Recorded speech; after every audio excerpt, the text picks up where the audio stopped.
On February 28, 2026, the United States and Israel launched Operation Epic Fury. Over the course of a few hours, more than 900 precision strikes hit deeply fortified targets across Tehran. The primary outcome of that initial barrage was the assassination of Iran's supreme leader, Ayatollah Ali Khamenei. Within days, the Assembly of Experts named his son, Mojtaba Khamenei, as the new supreme leader. He immediately issued a decree ordering maximum asymmetric retaliation against the West. Washington and Tel Aviv had calculated that removing the head of the regime would cause the Islamic Republic to collapse from within. Instead, the surviving leadership bypassed a conventional military response and targeted the most vulnerable arteries of global trade. This is a map of the Strait of Hormuz. It is a narrow 21-mile-wide maritime corridor that connects the Persian Gulf to the open ocean. To close it, the Iranian Revolutionary Guard deployed a multi-layered denial architecture, physically barricading the waterway. The military seeded the water with signature-agnostic smart sea mines and deployed swarms of unmanned suicide drone boats, turning the passage into a graveyard for commercial shipping. Instantly, 20 million barrels of crude oil were trapped inside the Gulf, completely removed from the daily global market. This chart tracks the immediate market reaction. Driven by the geopolitical risk premium, the extra cost investors demand when war threatens supply, the price of Brent crude broke normal market fundamentals and spiked vertically to exactly $138.20 a barrel. Financial markets immediately panicked over the price of energy. But while the world focused on oil, the blockade severed a secondary supply chain that would soon threaten the lives of millions. The Strait of Hormuz also serves as the primary exit route for liquefied natural gas, or LNG. With the waterway mined and swarmed by drones, 20% of the world's traded LNG was suddenly locked behind the Iranian blockade.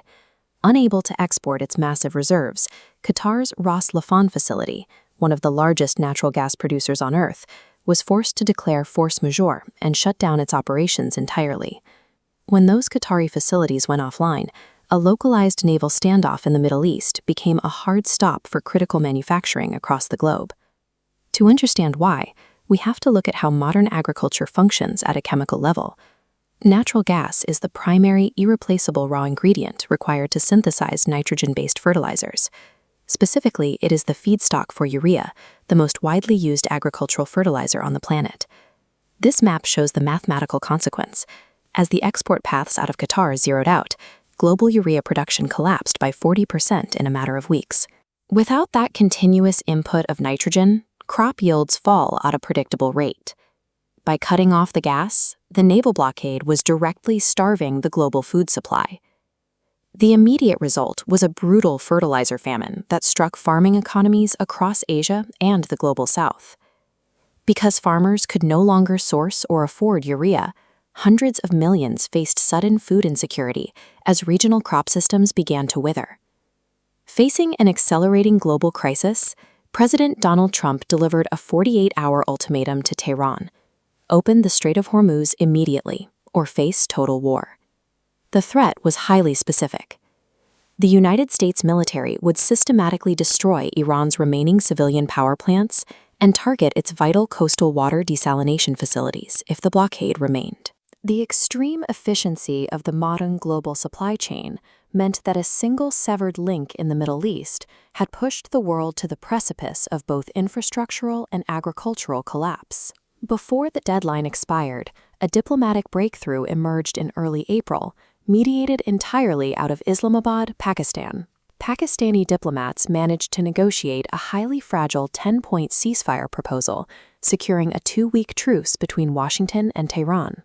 As part of the agreement, Iran conditionally reopened the Strait of Hormuz to commercial shipping, allowing the trapped energy and fertilizer feedstocks to begin flowing again. But the truce only treated the immediate symptom. The 2026 conflict exposed the intense vulnerability of modern trade, proving that in a highly connected, multipolar economy, a localized military strike physically pulls the food directly off the world's plates.